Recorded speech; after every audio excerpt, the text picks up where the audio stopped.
सुनो, एक बहुत मशहूर डॉक्टर था, मैंने वाकया किताब में पढ़ा। मिसाल के तौर पर उसका नाम डॉक्टर अहमद था। सारी जिंदगी उसने बड़े ऑपरेशन किए, उसका बड़ा नाम था। अब हुकूमत ने ऐलान किया कि इसको गोल्ड मेडल देना है, लाइफ टाइम अचीवमेंट अवार्ड। पूरी जिंदगी इतना काम किया इस डॉक्टर को, मुल्क के दारुल हुकूमत में बुलाया जाएगा और एक बड़ी तकरीब होगी और उसको गोल्ड मेडल दिया जाएगा। डॉक्टर बड़ा खुश, इतना बड़ा अवार्ड मिलने वाला है। डॉक्टर साहब ने फ्लाइट बुक की, जहाज में बैठे, जैसे ही जहाज उड़ा तो कुछ देर के बाद जहाज मौसम खराब हो गया और जहाज में कोई प्रॉब्लम हो गई, तो जहाज को रास्ते में किसी छोटे से एयरपोर्ट पर उतार लिया गया।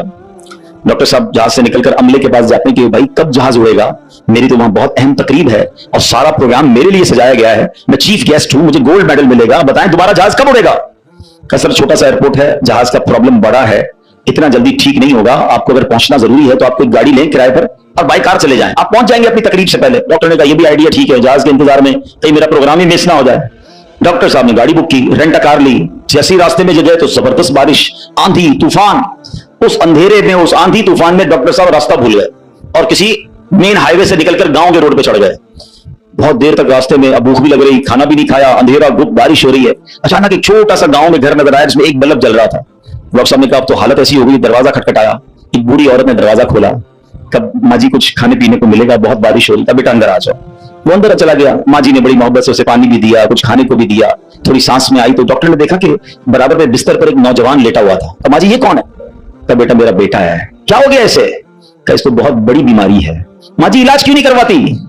माँ जी कहती मैंने गांव के डॉक्टर को दिखाया है, डॉक्टर कहते हैं हमारे वतन में एक ही डॉक्टर है जिसका नाम डॉक्टर अहमद है, वही इसका इलाज कर सकता है। मगर बेटा मैं गरीब माँ हूं, मैं अपने बेटे को कहां से डॉक्टर अहमद के पास ले जाऊं, ना पैसे हैं ना किराया है, बस रोज अल्लाह से दुआ करती हूँ अल्लाह तू कारसाज है, मेरे बेटे को शिफा दे दे या डॉक्टर अहमद के पास पहुंचा दे। डॉक्टर अहमद रोने लगा, कहता है माँ जी मैं ही डॉक्टर अहमद हूं, अल्लाह ने मुझे तेरे घर पे भेज दिया है। जहाज का खराब होना, छोटे एयरपोर्ट पर उतरना, रेंट कार लेना, रास्ता भूल जाना, किसी और घर पे ना रुकना, उसी झोपड़ी के किनारे पर रुकना और उस घर में जाना और उस मरीज का इलाज करना।